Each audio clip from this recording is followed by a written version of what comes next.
Hey everyone, welcome to the session. Today's session is about few important aspects pertaining to marriage. Marriage is an important aspect for in everyone's life, as you may know. So essentially, marriage is meant to provide ultimate happiness and fulfillment, but unfortunately, the concept of marriage is little complex, little tricky. So in this short video, what we have done is we have put together sort of few important aspects around marriage. Here essentially we are sharing few useful tips, some learnings from life as well as our personal experiences for your benefits. This video is intended to help people who are either planning to get married sometime soon or the people who are already married who want to improve their married life. So in this video, essentially we cover topics such as key changes for men and women when they get married, topics on kids, what all the cost or the expenses associated with kid long-term view, how is a typical woman's journey post-marriage, what are the various aspects that cause risk to marriage, how you can improve your marriage, etc. So if you want any assistance or help, you can always reach us, WhatsApp us on the number given here. Okay, now let's come to the important question. What is a marriage, essentially? That's a big question, right? So in our understanding, if you put together the core purpose, the core aspect of a marriage is to create legal heir for your wealth. That's the prime aspect. And naturally there are a few other aspects too: lifelong companion, someone who will be with you, who will take care, close associate, close friend. There are a lot of other aspects you can, but the primary aspect is to create legal heir for your wealth, for future. Now the next big question, what is the right age for marriage? I'm ambitious, I want to do big things in life, I want to settle well, I want to earn more, I want to have property, I want to start my own business, so on and so forth. So I don't have time for marriage. So what is the right time for marriage? That's a big question. Put it simply, most of the people we work, most of the people, we come from middle class or whoever, job is our primary source of income. So in India, let's say 60 years is the retirement age. Post that, finding a job is difficult. So your kids should be at least to 25 years of age when you retire. That's the thumb rule.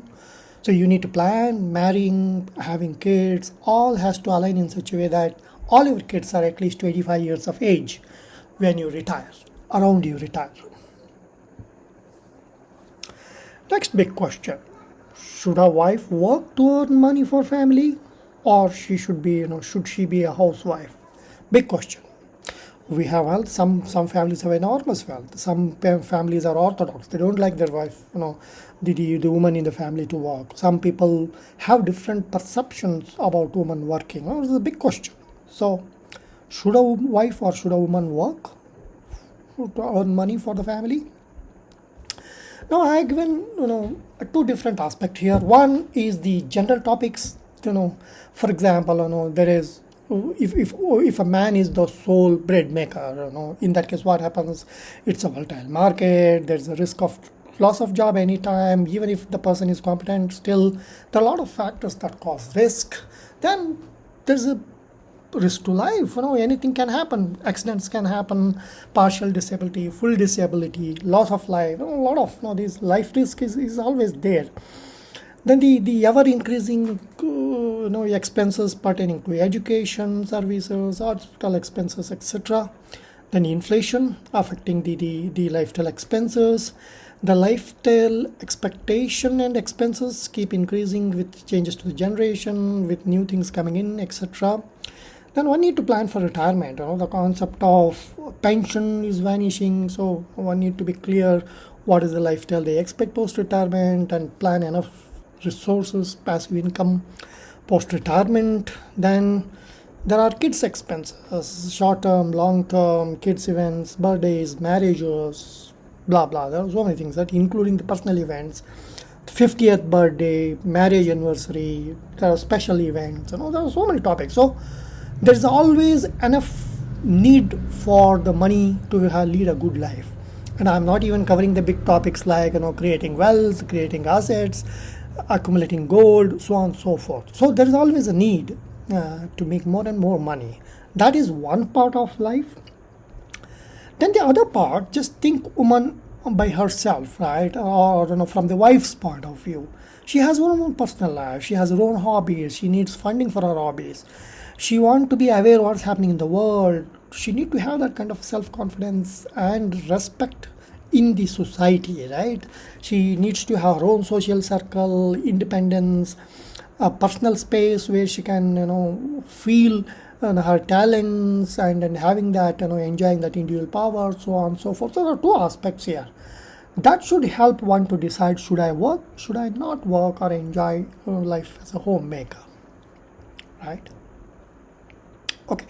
So what's a typical woman's journey post-marriage? Okay, once a woman gets married, these are the broad topics throughout her life. One, she will move to a new house, in-laws house, adjusting to in-laws, the new family members out there, learning cooking, contributing to cooking and managing daily chores wherever needed. If servants are there, well and good. If not, one should know cooking and then at least what all happens in the house. Focusing on the childbirth, bearing child, supporting a child till it is independent, till it goes to school. All this, even if she's working, this will sometimes leads to career breaks, loss of earning. Then after, when the children are independent, if she would like to start a career, then there are challenges associated with restarting the career. Then she also has the responsibility to know the family tradition, maintaining the family tradition, maintaining the relationship, so on and so forth. There are a lot one needs to do post their marriage. Now, this is another important aspect, right? The household chores. So what kind of challenges you may face when you get married with this household chores? So typically, when you get married, if you set up your own house separately, if you're not staying in a joint family, let's say you establish a nuclear family, you start living together for personal space and privacy. In that case, then there are a set of household tasks that exist, cooking, dishwashing, washing clothes, gardening, cleaning house, washing car, so on and so forth. Now, either you employ servants to do all those, or depends on your financial capability, or some things you have to do by yourself. Now the question is, what are those tasks? The kind of task distribution between husband and wife, load sharing, responsibility sharing. Again, there are certain tasks people have a notion this man should not do or woman should not do, that kind of a thing, right? Then cooking is a big task. If you want to have a home food cooking, every day you need to invest 2-3 hours at least to have a healthy food cooked in the house every single day.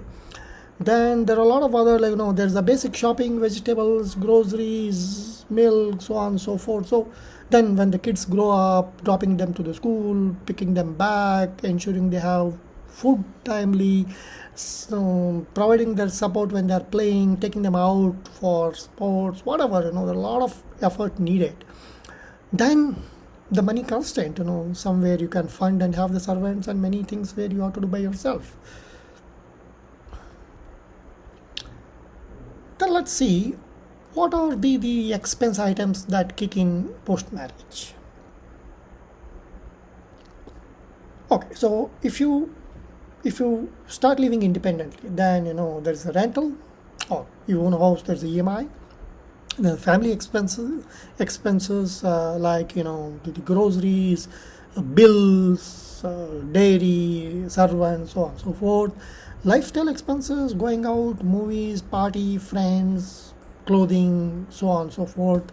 Hospital and doctor fees are part of life. You are sick, something happens, accidents happen, some diseases, they come whether you wish or not. It is a part of the journey. Then servant expenses, wherever you employ servants, then naturally you need to live through the risk of loss of job, market volatility, the the way I explained the woman's journey post marriage, sharing expenses with spouse, that could also be a challenge. Then with increased time commitment for the family, that will also have an impact how much time you can spare for your profession. So, big question: how many kids you should have post your marriage in your life? One, two, three. Remember, kids are your lifelong responsibility.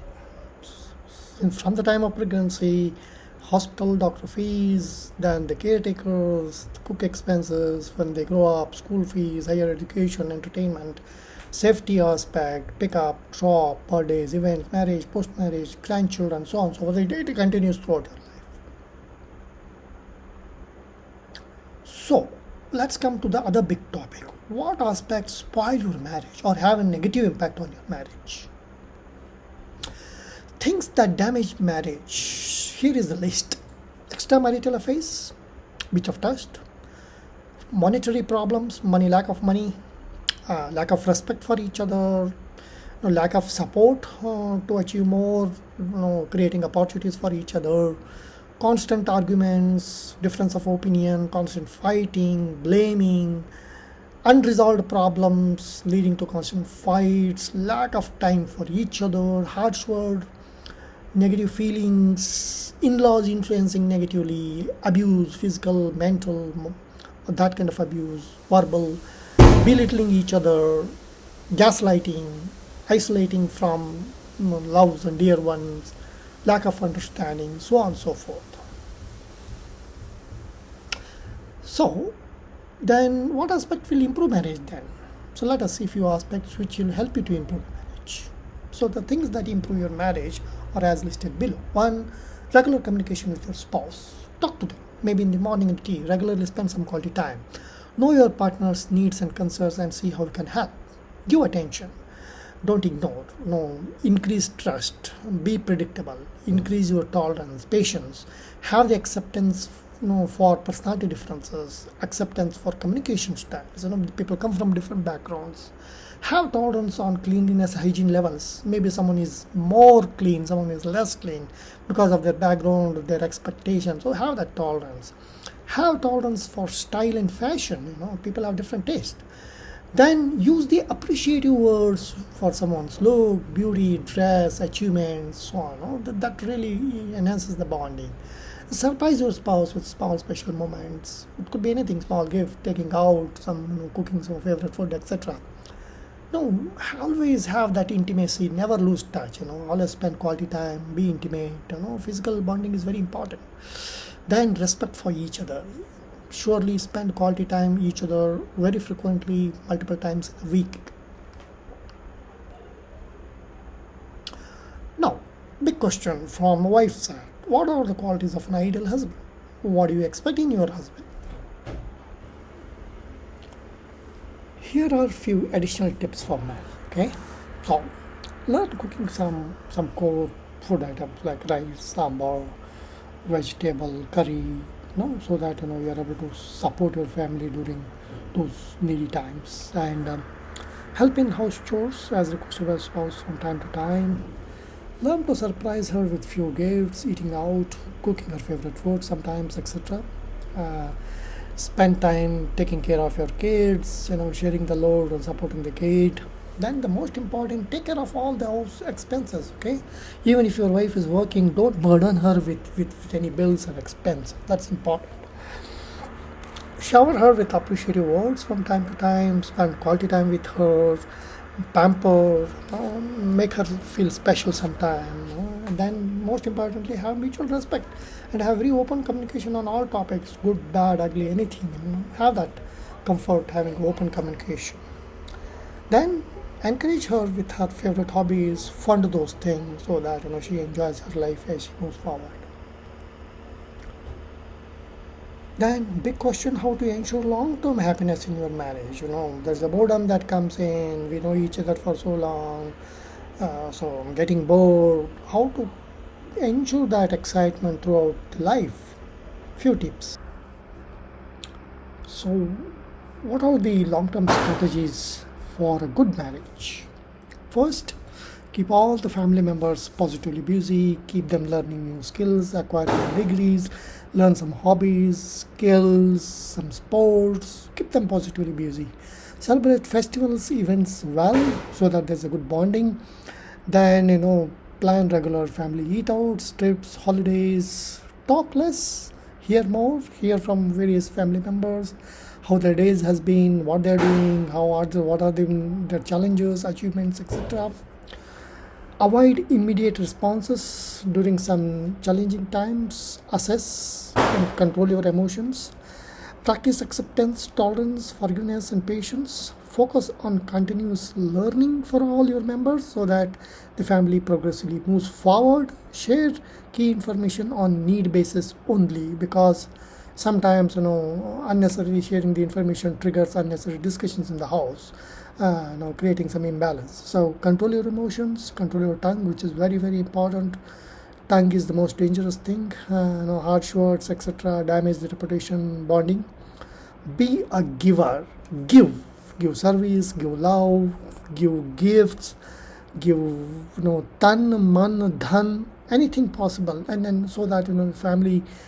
Put your best to make your family happy, and I expect nothing in turn. Okay, that's the rule. Then keep financial budget for every aspect in life, that too in secret, so that you're not constrained, etc. This is a good strategy.